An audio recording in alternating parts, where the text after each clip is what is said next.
Welcome to the City Club of Eugene's July 22nd, 2022 program, Mergers and Medicine, How Consolidation in Healthcare Affects Oregonians. This is the 37th and penultimate program of our 2021-22 programming year. My name is Karen Knutson and I am City Club's president. Welcome to everyone here with us today in downtown Eugene and to our live stream and listening audiences. All recent City Club programs are archived on the City Club's YouTube and Facebook pages, as well as podcasts. And programs are broadcast on public radio station KLCC on Monday nights at 7 p.m.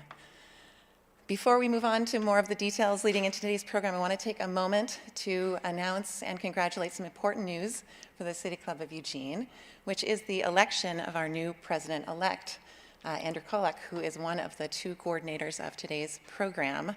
Yes, please. Thank you. Go ahead. You can learn more about Andrew by visiting City Club of Eugene's website. We are delighted to have the membership of City Club so enthusiastically supporting his volunteerism in this role. He will serve as president-elect until May of 2023 and then assume the president's role in May of 23 for that following program year. Thank you, Andrew, and welcome. Support for the City Club of Eugene is provided by our members and both business and in-kind sponsors. Our diamond sponsors are Kaiser Permanente, the University of Oregon, Peace Health, and Lane Community College. We also receive generous support from the City of Eugene and Lane County. You can help support City Club's weekly programs and mission to build community vision through open inquiry by becoming a member of the City Club at our website, cityclubofelugene.org. In today's program, Mergers and Medicine, How Consolidation in Healthcare Affects Oregonians, we are delighted to be joined by Gary Bruce, Jonathan Goldman, and Craig Delana. More biographical information about today's speakers is available on our website, cityclubofelugene.org. And a special thank you to Sandra Bishop and Andrew Kolek for coordinating today's program. Andrew will be moderating the Q&A portion. And at that time, both members and non-members alike are welcome and encouraged to ask questions. And now I would like to turn over the microphone to Sandra Bishop to introduce today's program. Thank you.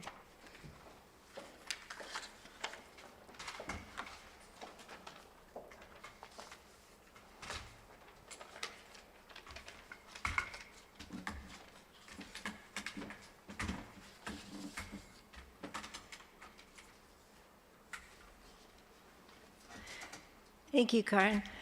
Good afternoon. My name is Sandra Bishop, longtime member and past president of City Club of Eugene. Thank you all for coming today, and thank you to those who are listening on the live stream and KLCC radio. It's my honor today to introduce our speakers for this very important program, Mergers and Medicine, How Consolidation in Healthcare Affects Oregonians. Whether consolidation of hospitals and other healthcare systems is going to preserve access to high-quality care, or whether such consolidations might lead to higher prices and decreased access is one of the big questions today.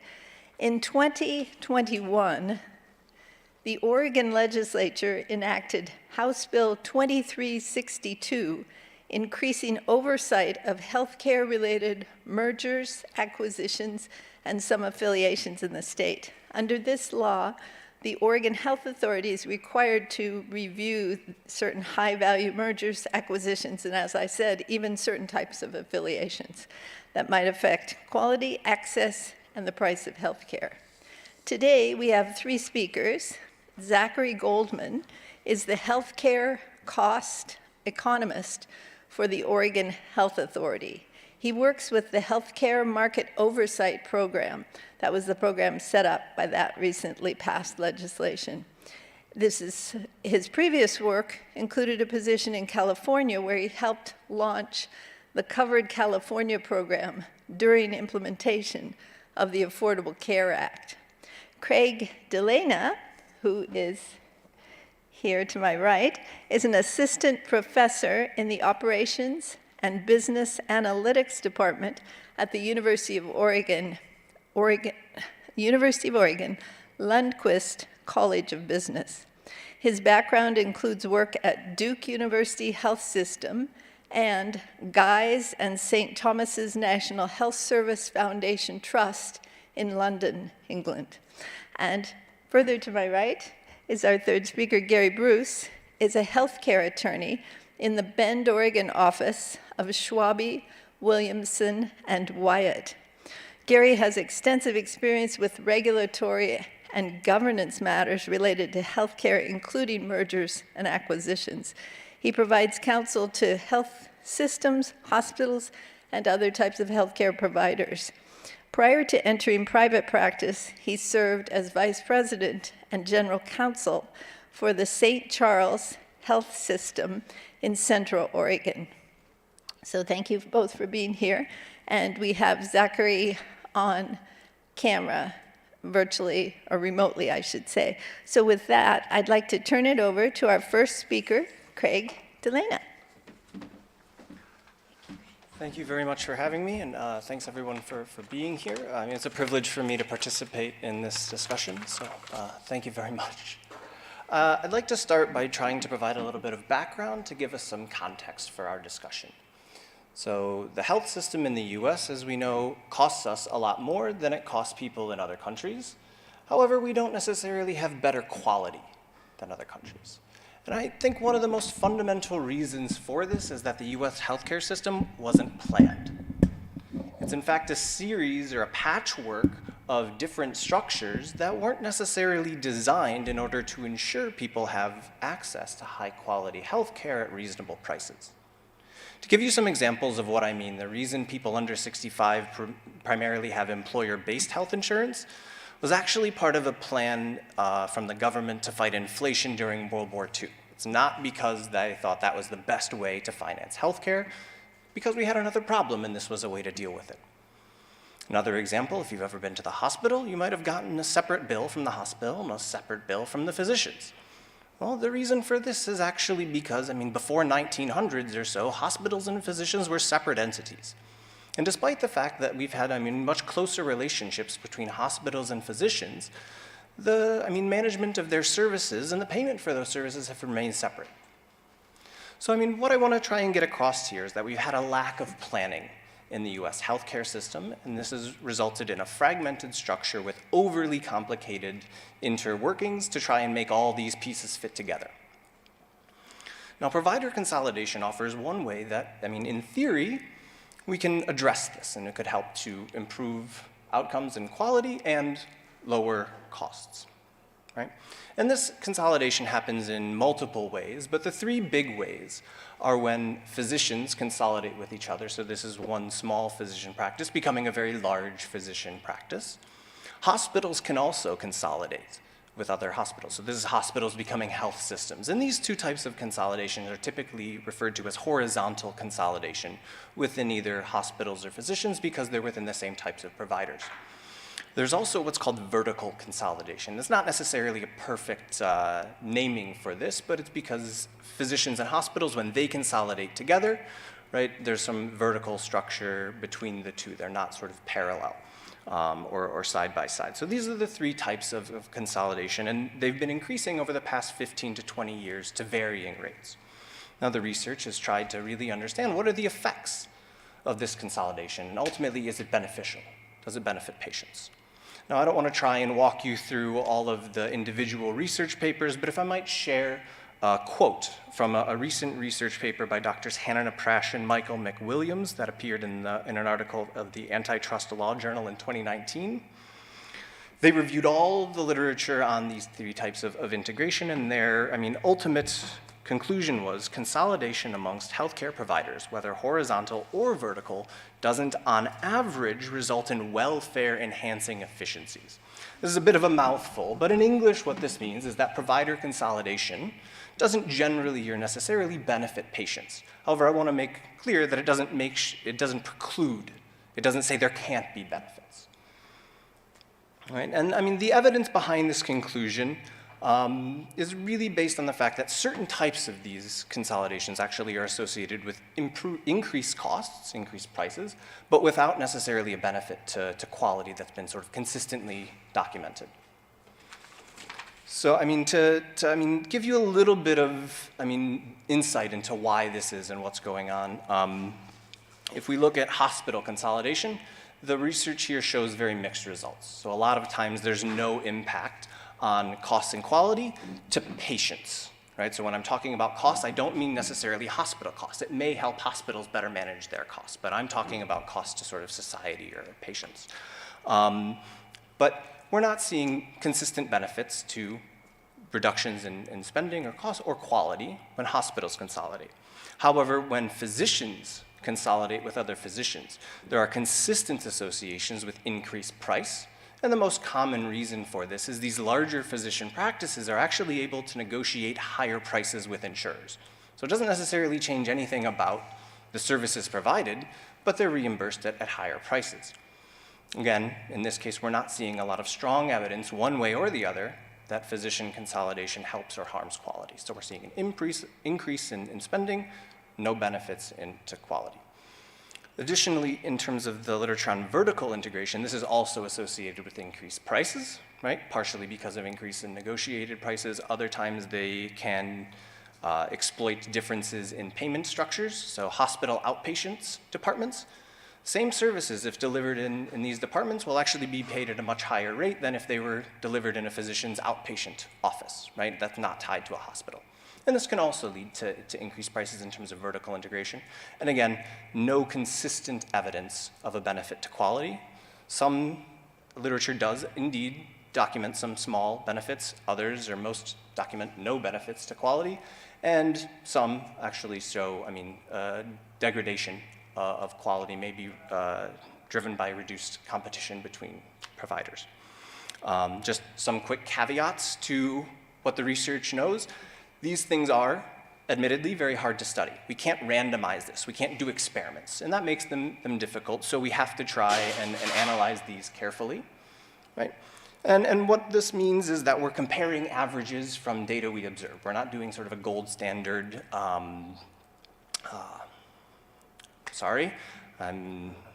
clinical controlled trial. So what we have to try and understand is when we're comparing averages, what does this mean on an individual basis? Well, unfortunately, not always very much. We need to consider on a case-by-case basis what are the benefits versus the costs associated with consolidation, right? So despite the fact that we have some average associations that should tell us we need to be cautious, doesn't mean we shouldn't say no integration. All right. Additionally, payment models are changing. A lot of this research is focused on integration under fee-for-service, where providers are all paid by the volume of services they provide. We're starting to change that. We're seeing bundled payments, alternative care organizations, and we don't yet know how provider integration is really going to play a role under these alternative reimbursement structures. So, in summary, we have lots of different providers working in an overly complicated system to try and help people. It's very difficult.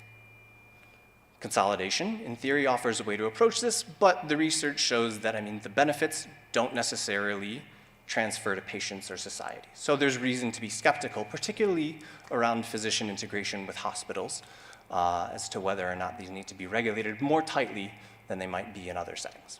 So with that, I'd like to thank you all very much for the opportunity to come and speak. And I believe next is Zachary Goldman.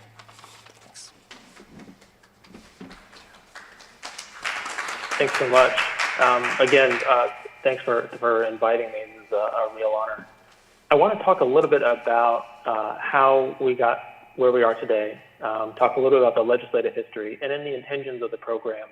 And I'll end with some of the program parameters and some of the design, which I think you'll find interesting. So as Sandra said, last year, the Oregon legislature passed and the governor signed a new law, and it established a brand new program called the Healthcare Market Oversight Program. It sits within the Oregon Health Authority, and there are two objectives that I want to talk about of the program. One is simply to create more transparency when healthcare entities like clinics, hospitals, or even health insurance companies are planning a transaction like a merger or an acquisition, a joint partnership, or others. This level of transparency is particularly important because there are cases in other states in which after an acquisition, there's instances in which an emergency department closes or a given clinic stops providing a particular kind of healthcare services. And the transparency provides the community an opportunity to weigh in and share thoughts about what a proposed transaction may do for them, how it may help them, or how it may harm them, as those entities kind of describe what that proposed transaction is and would do. So that's the first objective, just increase transparency, plain and simple. The second, and Sandra mentioned this at the top, requires OHA to analyze transactions and determine any negative impacts on consumers regarding health costs, as we just heard about, healthcare quality, access to healthcare, and lastly, health equity, which is a really important piece. So functionally, the Oregon Health Authority will review a given transaction and assess how that transaction would impact any of these four domains: cost, quality, access, health equity.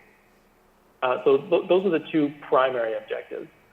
It's important to note that before launching this program last March, the brand new program, the Oregon Health Authority spent months and months working very closely with consumer advocates and consumer advocacy organizations, as well as healthcare industry representatives, so that this program would strike a balance between achieving these objectives that I just mentioned and, to the extent possible, minimizing the administrative burden on the healthcare system. For example, let's say two clinics want to establish a joint partnership between the two, and they want to share an electronic health record system. So they'll share a license, they'll coordinate if they're signing a contract so that they can share resources. Such a transaction, a joint partnership, is not reviewable, right? That's an administrative function. It sounds like they're going to get a good deal on the electronic health record system. Go for it. No review required, no notification required. Another example, let's say 2 or even 3 hospitals want to create a formal business agreement in which they can buy supplies in bulk and get a better deal. Again, not reviewable, right? So there's a lot of these kind of administrative transactions that occur all the time, every day, in the healthcare system and in Oregon, for which no notification is required, right? The program is not subjecting those kinds of transactions to review. But if it is a merger or an acquisition or a corporate affiliation, then it would be reviewable only if the size of the entities are sufficiently large enough. So if one entity has revenue of 10 million and another entity has revenue of 12 million per year. So the really small health entities are completely exempted. It's really these kind of medium and larger sized entities that are subject to review. There's also a component of the program that we developed that if there's an emergency situation, let's say, for example, a clinic is in financial trouble, and another company is willing to come in and buy them, acquire them, and kind of prop them up financially in order to keep the doors open and to allow that clinic to continue seeing patients for the community. That would be exempt from the program, right? So there's a number of kind of important caveats to this review process that ensures the administrative burden is kind of mitigated to the extent possible, but at the same time, trying to achieve the goals of greater transparency, as well as the review of a given transaction on the impacts to consumers in the domains of cost, quality, access, and health equity. Today, the program is up and running. In fact, just last week, we reported our first transaction review, and that's posted on our website. We approved a transaction. It was an acquisition. Let me just end with kind of an overall process on how this works functionally. So when a healthcare entity is contemplating a transaction, at the point at which they're kind of ready to move forward to submit the transaction for review, they submit a notice, and they send the notice. It's a 3-page form to the health authority. We post that notice, so again, there's that transparency piece. And then we conduct what's called a preliminary review. That's a 30-day review, and this was, again, another example of how this tries to strike a balance 30 days is a relatively short time period, particularly given how long these transactions typically take to negotiate and work all the details out. So for a 30-day period, we subject it to review. The Oregon Health Authority can approve it or approve it with conditions. And if that's the case, it kind of stops there and the transaction can move forward. However, if there are significant concerns during the preliminary review, the Oregon Health Authority has the ability to do a more thorough review, a comprehensive review, which can last longer, and then afterwards makes a decision at that point. So, trying to not prolong any timelines unnecessarily, we have this narrower 30-day review after which we can make a decision. But if there are potential significant cost impacts to consumers, quality concerns, concerns about access, maybe one entity is going to close as a result of a transaction or reduce its number of services provided, or on a health equity front, there are some problems that arise from that preliminary review, then we can extend that timeline. So that's just a little bit of the legislative history, what the intentions were at the kind of while the bill was moving through the legislature, a little bit about the program mechanics, and where we are today. So happy to talk more about it. And I think from here, I'll pass it along to the next panelist.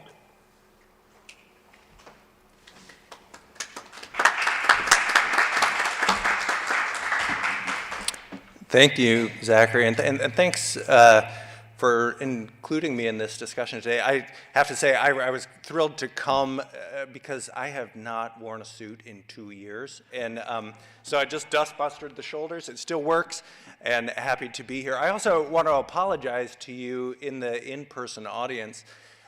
You may have seen the flyer for today's presentation.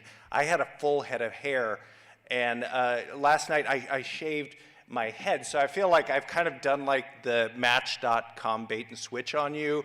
You sort of see the advertisement, and then I show up, and you're like, wow, that is not what I signed up for. But I have some, I've been getting chemo treatments recently that have caused me to lose my hair, but also caused me to be very interested in this issue of healthcare access. And it relates directly to our talk today. So I want to start out and put you in the seat of a small hospital leadership team. So we have 33 rural hospitals in Oregon. And I'm going to back up just a little bit to say there are 600 rural hospitals in the United States.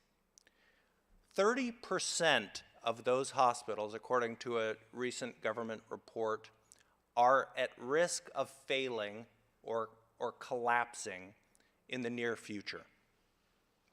In Oregon, we have 4 hospitals that have been designated as being at high risk of closing. 2 of those are at extreme risk of closing. Those are Southern Coos Hospital and Health Center in Bandon and Lower Umpqua Hospital District in Reedsport. Both of those hospitals are hospitals whose operating margins are negative and who have been able to remain afloat because their investment returns or other sources of income have allowed them to meet their bottom lines. But those of you who are looking at your retirement plans may know that the market is not killing it this year. So these hospitals that traditionally have relied upon their investment portfolios to float their bottom lines are looking at 2022 and saying, we could be in trouble. So you are the leadership team of one of these small rural hospitals. And your goal is to serve your local community, to provide a full coterie of services, to provide affordable care, and to treat those populations, which, by the way, are dwindling because our our demographics in the United States, people are moving from rural areas to urban. But that aside, you have to say, you're looking at your hospital, and in many of these cases, people are looking at their hospitals and saying, gosh, this hospital has been here for 50 years. It needs a lot of work, but we don't have money to do repairs. And, you know, today's health systems really need a good electronic medical record system. And electronic medical record systems are not cheap. We need that, but we don't have money for that. So what are we going to do? We could try to raise our prices, but you know, there's only so much blood you can squeeze out of the rock. And at some point, we got to look at our finances and say, this just isn't working. And so many hospitals across the United States are facing this dilemma. So what do? As you've got a couple options. You can close up shop, or perhaps you can find a partner. And maybe if you can find a health system that has some money, maybe you can get the capital infusion, the IT support, the other resources that you need to stay afloat. The problem is, if the regulatory burden to make that transaction is too high, you become a very unattractive target when you put the for sale sign in your front yard.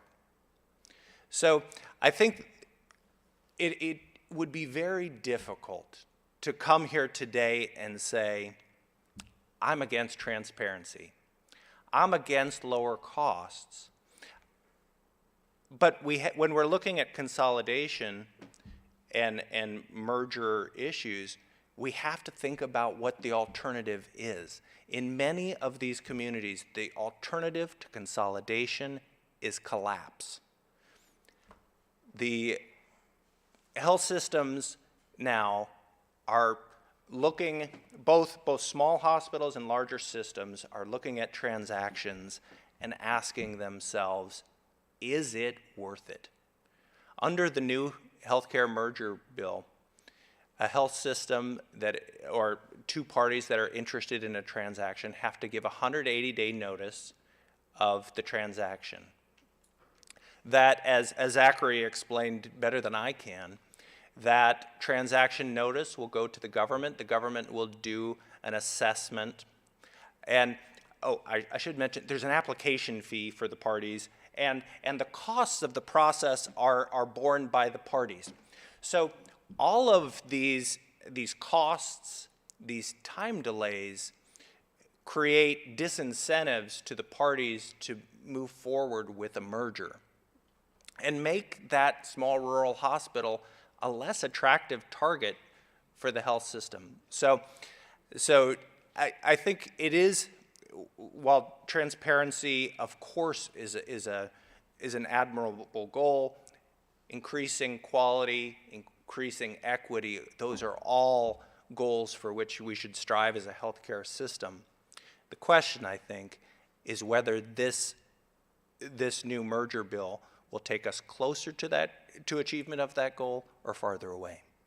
Thank you.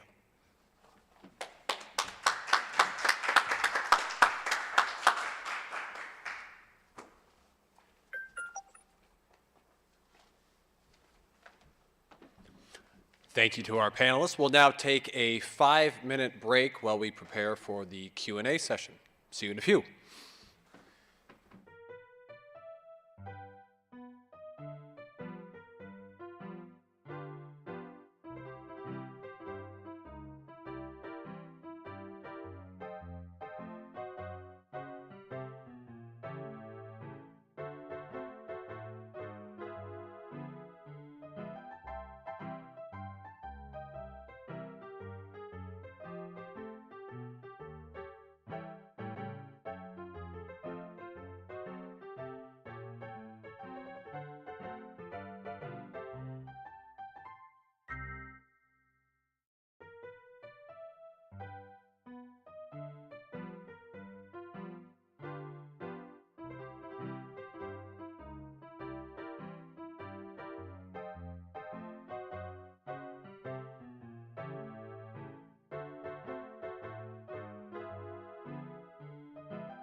Welcome back to the City Club of Eugene. My name is Andrew Kallick. This is our forum on the healthcare industry and consolidation.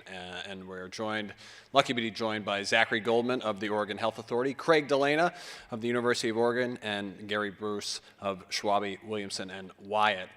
We are also very lucky to have the CEO of the Curry Health Network, Virginia Ginny Williams, on the line to ask the first question today. Ginny is the leader of the Curry Health Network, which is one of the largest in Southwest Oregon, serves many of our rural communities, and I'm glad to turn the mic over to you, Ginny.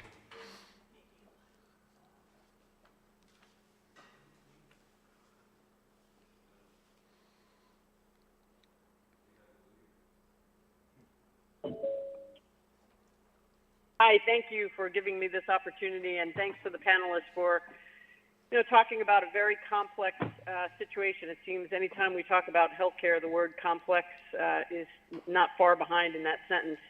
That said, I think that being the CEO of a small rural hospital, and as was discussed, we face challenges that other organizations might not necessarily face, and they can come up very quickly, putting entire communities in jeopardy of losing their healthcare system, but for the ability to partner with larger health systems or partners.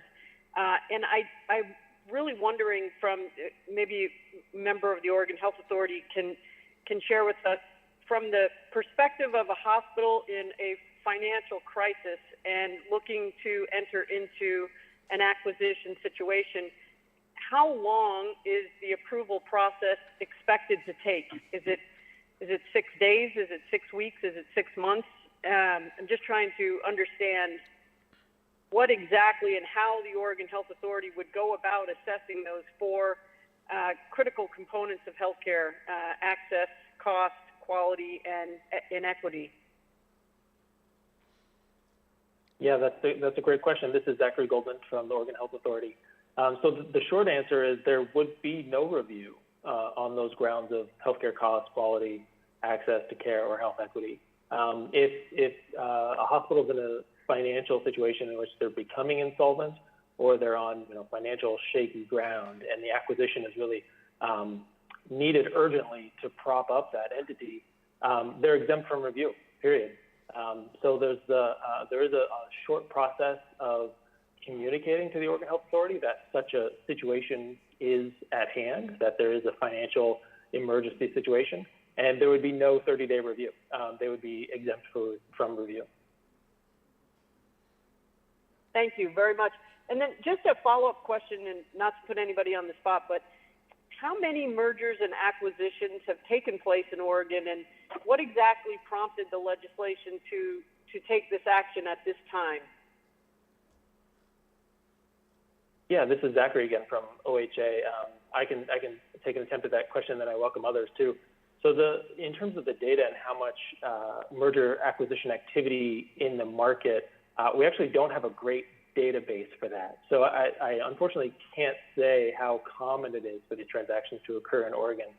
There are some national kind of data sets that track this, more of a media perspective and communication. All that to say, unfortunately, we don't have a data set. I can't tell you a specific number. Since March 1st, there have been 2 that we've been notified about, but that's a pretty short sample period. So maybe in a few years, we'll have a better handle on how common these are.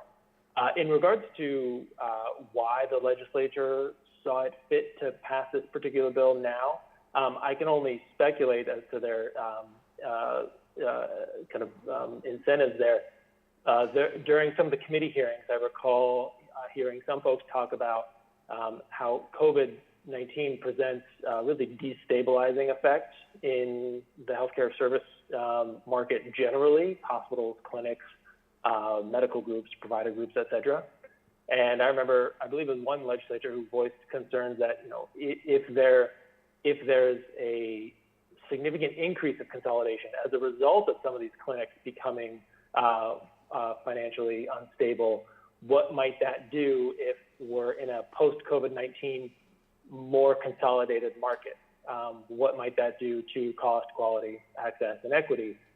So I can only speculate as to their own personal incentive there to pass the bill at that time, but that seemed to be a common theme that I heard. Thank you very much.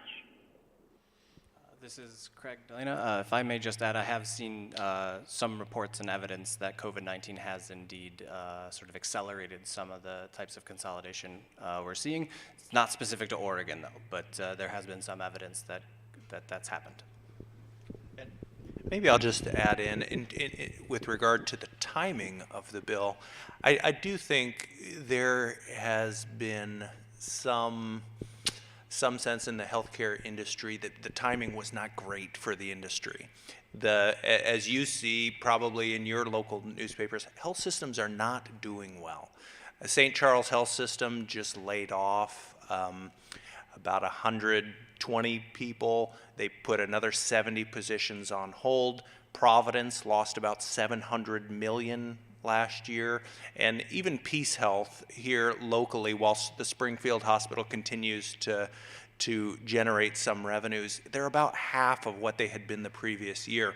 So hospitals and health systems, I think, are feeling beleaguered right now. And the timing of this bill feels a little bit like a punch in the gut, is my sense.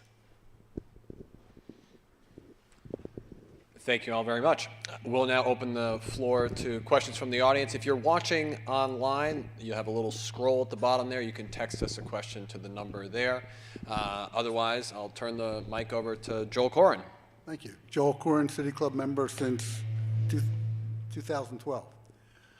I can understand how consolidation can help with cost or may affect the ability to negotiate. What I don't understand is how consolidation in any way affects the quality of care. The skill of the doctors, the skill of the nurses is the same before and after consolidation. In what ways are people expecting that consolidation will help or hurt quality? Start on it. It's a great question. The care staff is going to be the same. Increasingly, we're finding that healthcare in the United States and around the world is more of a population health model than a transactional model. And what I mean by that is increasingly health systems and the government are looking at health trends across the United States, seeing where disease lies and what interventions are the most beneficial to treat those diseases. To do that effectively, to do that work effectively, you need very good computer systems and large populations. So the more data you have from the more people, the better you can do in identifying the trends population-wise and targeting those diseases. So smaller hospitals, some of the rural independent smaller hospitals do not have the money to A, buy the computer systems, B, hire the analysts, and C, deploy the teams that go out into the communities to target these disease states. So you see in the United States, we are looking at the accountable care organization model that would look at how do we improve the health of this population. The prevailing wisdom is that the larger an ACO, the better the outcomes will be. So it's not so much a matter of the technical skill of the nurses and doctors that change, although the doctors and nurses will glean from the larger system some peer mentors, some training opportunities that may have been unavailable to them before merger, but also they'll have access through the larger system to better analytics than they've had in the past, and those can translate to better health outcomes.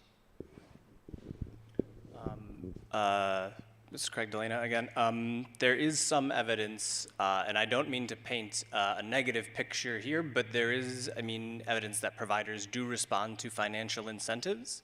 An extreme case of this is there's actually been an increase in private equity investing in physician groups, and they're very much focused on the bottom line because they're private equity. And unfortunately, this has been associated with surprise medical billing. As one aspect, but because physicians are now responsible for a bottom line, at least indirectly, it can change their care decisions and they can focus on more profitable, there's some evidence they focus on more intensive services. So you could result in potentially overtreatment in some cases, which is not always necessarily beneficial and can harm quality. So there are some ways that it can have direct impact on physicians' care decisions. However, I do want to qualify that this is not necessarily a very universal statement. It's just, it has been observed in some settings. Excellent. Mary. Mary Layton, a City Club member since 2006, I think. So here's a question that Zach might not be as free to answer as the rest of you, but as an educator, I hear sort of echoes of unfunded mandate from the legislature. So Zachary was talking about a 30-day limit. You get your answer in 30 days, or this one doesn't have to be reviewed. And I keep thinking of the unemployment department and the mess we had during COVID, that even if you were eligible, you couldn't get your check because there simply weren't people able to do it. So I'm just wondering, is there anything in the way of a follow-up by way of funding that you wish the legislature would do that would make it possible to implement this noble cause a little more effectively? Did they get it right, or is there more to be done? This may be beyond my area of expertise. It's a great question, the unfunded mandate question, because I do think there is this sense that health systems and hospitals are increasingly being asked to bear the brunt of the nation's healthcare costs. And the statistics that I shared with you earlier about rural hospital performance suggest that there simply is not enough government funding for rural hospitals. That model, the model that has been put in place, and I will say many rural hospitals receive more favorable reimbursement from the government than their urban counterparts in order to provide a subsidy to rural health systems. The question is that subsidy enough? And the fact that 30% of our rural hospitals in the country are failing suggests probably it's not enough. And so health systems, I think, are feeling that they're in this position of having to go in and rescue some of those hospitals, and they're having to bear the costs associated with those rescues. So, single payer? That is a very big and very interesting and important question. Single payer is certainly something that might help, particularly with controlling prices. I will say that some of the European countries where they have stronger price controls, and potentially in some they also have single payer systems, you don't necessarily see some of these problems, but they do have others. But I want to say that the single payer healthcare idea is something that I think should be, taken seriously, but I'm not sure it's going to solve this particular issue.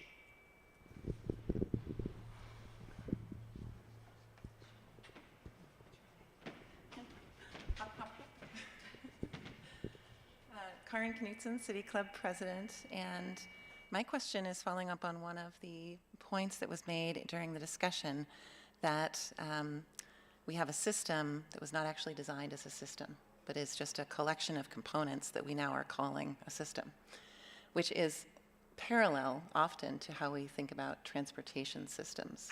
We oftentimes refer to a mobility system, a transportation system, as being something that was intentional when actually it was really assembled from a collection of individual actions unto themselves.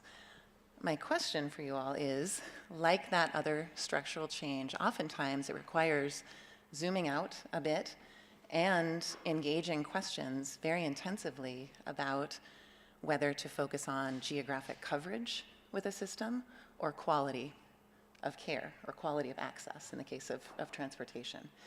Oftentimes, that is one of the fundamental questions. So I'm just thinking about our country, how large it is, and how we compare ourselves to very small countries geographically and their healthcare outcomes. Can you talk a little bit about that? And if you could solve it on a state-by-state basis, what would you do? Craig, that seems redirected to you. Interesting, big question again. I will do my best. So if I heard the question correctly, it's more about the geographic differences and how that plays a role in the way our health system is structured, and why maybe more densely populated countries don't face the same structural problems. How to create a system. I probably could ramble on about that for a long time, and I'm not going to do that to everybody. Well, the good news, I would say, is that telemedicine and remote care, while certainly not going to be a solution for everything, should help to lighten that load, at least for some of the people in rural communities with needs that are amenable to telemedicine-based care. But providing something a bit more structural is, I'm not sure. It's going to take a lot of effort and redesign, but I mean, the big difference is, I think, between sort of the US and the other sort of developed or European health systems, is that the US doesn't really have pricing control. All of the rest of these countries have very strict pricing control, and you can't have insurers deny coverage, for example, in these countries. So there's lots less administrative overhead, right? So if we want to talk about, how to design this system, I would say we need to try and find ways to eliminate this overly complex system that drives up our costs without generating any benefits to people. So with funding from removing that, we may be able to, redeploy those resources for rural communities more effectively. However, this is not nearly as easily done as it is said. If that's at all helpful, I hope. I don't have a great answer to this question either. Oh, by the way, I was told to say my name is Gary Bruce. That apparently is a City Club thing, but it's also, I'm sure my firm's marketing team also appreciates that. So, Gary Bruce weighing in. So you may have read in today's paper that Amazon bought a primary care telemedicine provider for $4 billion. And that gives us a sense that that large corporations, savvy corporations, believe there is money to be made by delivering medicine through telemedicine, through internet and cloud-based platforms. So, I think in our country we have these large geographic expanses. The smaller European countries don't have to deal with some of the geographical challenges that we have. I think as we move forward and look at ways to improve healthcare, telemedicine is going to be a big part of that picture, and the growth and popularity of telemedicine has advanced considerably during COVID because people didn't want to come to the hospital. So I think that trend is going to continue and has to continue in order for us to build a viable healthcare model.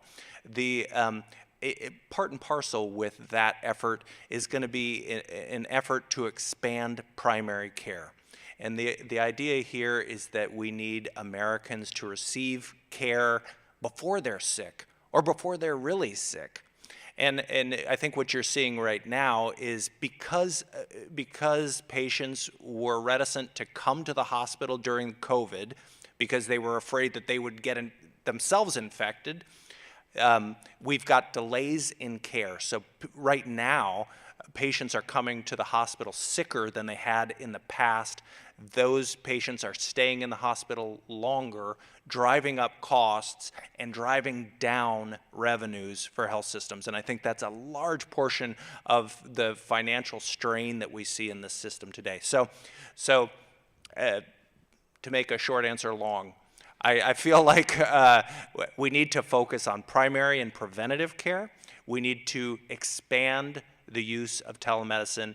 And to Craig's point, we've got to simplify the system. The balkanization between payers, providers, and all the other players in the health system is creating transactional costs that are driving up the cost of care for everyone in this country.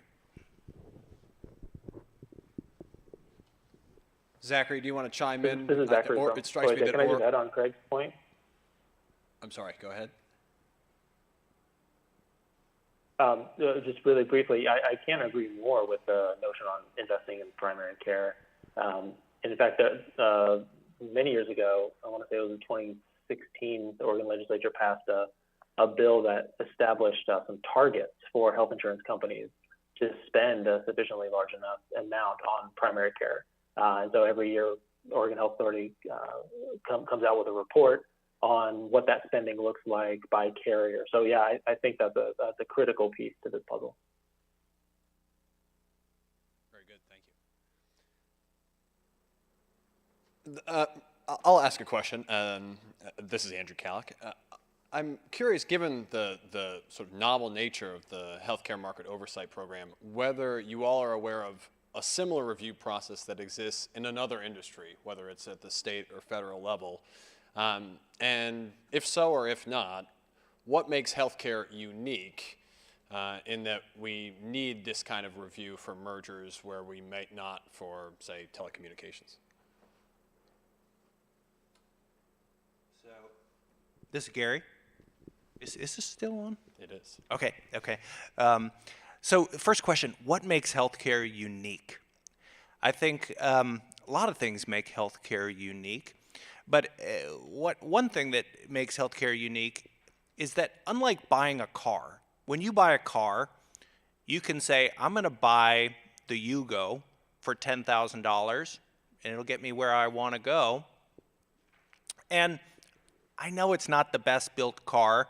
I know it doesn't have airbags. I know it doesn't have side impact rails and all that stuff, but I'm willing to take that risk instead of spending, $100,000 on a Volvo that has all kinds of safety precautions. And we allow people to make that choice in the car buying realm. We say you can spend less and you'll get less quality, and that's okay. But healthcare isn't that way. We don't say to healthcare patients, hey, you can go to the cheap hospital. 50% of the time, things will turn out fine. Instead, we expect all healthcare providers to provide top quality service. We expect that regardless of how much you pay, regardless of the resources, you are going to go to a hospital and emerge better than you entered. And that phenomenon, I think, makes healthcare fundamentally different from other commodities and services that we purchase. And there's the fact that, of course, healthcare is extremely personal. As we've seen with the vaccination debates, people have very different ideas about what good healthcare means. So it is different than other industries. Am I aware of other similar regulatory schemes in other industries? I'm really not. We do in the United States have the antitrust authorities, the FTC, and other antitrust authorities that look at merger deals from a perspective of, are these deals going to be anti-competitive? And if so, we may need to break apart some of these large companies or not let these mergers occur. But we're looking at it through an antitrust lens. We're not looking at it through a quality access equity lens. I would say I agree. Healthcare is indeed unique. I think to sort of build on your example, when you buy a car, you can tell how nice it is, right? How much utility it brings to you. When you go to the hospital or to see your doctor, you can't necessarily. You don't get to see the alternative. Another doctor might have done it differently. So this part of what makes the healthcare service special compared to other goods and services is even after you receive this service, you can't necessarily tell the quality. And it's decoupled from price. A lot of times if you ask the doctor, what is this going to cost? They may not be able to tell you. Even the billing department may have trouble because it depends on your insurance. So the fact that cost and quality are completely decoupled here, I think is what, and really building on what you said, is the big difference in healthcare and why it may require additional special regulation. And I will say within healthcare, there are a couple of states, I think California and Texas, they've specifically prohibited hospital employment of physicians. That's not to say there aren't workarounds for that. So when physicians own the hospital, again, story changes. So there's lots of little exceptions and things like that that sort of build a much muddier picture. But there have been some regulations in other states where they've prohibited certain types of consolidation.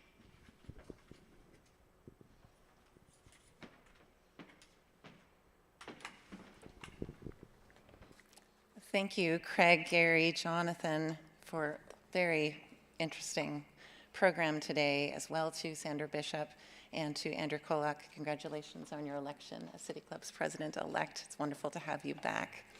This has been our July 22nd, 2022 program, Mergers and Medicine, How Consolidation in Healthcare Affects Oregonians. Before we thank our speakers one last time, I'd like to recognize our Diamond sponsors. Kaiser Permanente exists to provide high-quality, affordable healthcare services and to improve the health of our members and communities that we serve. For more information, please visit www.kp.org. The University of Oregon has helped Oregonians question critically, think logically, reason effectively, communicate clearly, act creatively, and live ethically since 1876. You can find more information at uoregon.edu. Peace Health has been proud to serve Eugene, Lane County, and beyond as your hometown healthcare provider for more than 80 years. The Peace Health mission is to keep you and your family healthy, and you can learn more at peacehealth.org. Lane Community College transforms lives through learning. LCC provides comprehensive, accessible, high-quality educational opportunities that promote student success. For more information, please visit lanecc.edu.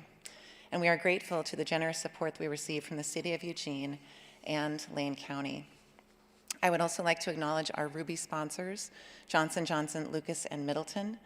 Johnson & Johnson, Lucas, and Middleton is a team of experienced, compassionate attorneys fighting for justice. If you have been seriously harmed by wrongdoing and need help, contact them at justicelawyers.com. I would also like to thank our Sapphire sponsors, Bennett & Dean Real Estate and Summit Bank. Bennett & Dean Real Estate is a full-service real estate brokerage offering a comprehensive range of services for buying and selling a Lane County residence. For more information, visit bennettdean.com. And Summit Bank is your local community bank, an independent community bank headquartered in Eugene. Summit Bank serves businesses and professionals in Eugene, Springfield, and Central Oregon communities. For more information, visit sbko.bank. And finally, thank you to our gold sponsors, Headshots Eugene, Pacific Cascade Federal Credit Union, Ferguson and Fife Dentistry, Lewis Cobb, Hummingbird, Network Charter School, Sacred Earth Botanicals, and Emergency Veterinary Hospital. Thank you to our in-kind sponsors, KRVM 91.9 Radio, PAC Info and Simplified Computing, LLC, and Dotson's Photography. And a special thank you to our award-winning public radio station, KLCC FM 89.7, for airing City Club programs on Mondays at 7 p.m. City Club programs are always available on our YouTube channel, Facebook page, and as podcasts. We invite everyone, members and non-members alike, to participate in our programs, and you have one more chance in this programming year next week at our 2022 venue, the community room at the First United Methodist Church at 1376 Olive, or by live stream and on our YouTube page. More information is available on our website, cityclubofeugene.org. Please join us next week for the final program of our 21-22 programming year. City Club takes the month of August off to prepare for another year of excellent programming. And next week, the program that we will host is Remove the Lower Snake Dams, the Competing Issues. More details and information about future programs can be found online at the City Club's website, cityclubofeugene.org, and we invite everyone to join us in person next week and for future programs. Thank you again to today's speakers, both here and coming to us remotely, Jonathan Goldman, Craig Delana, and Gary Bruce, for a fascinating program.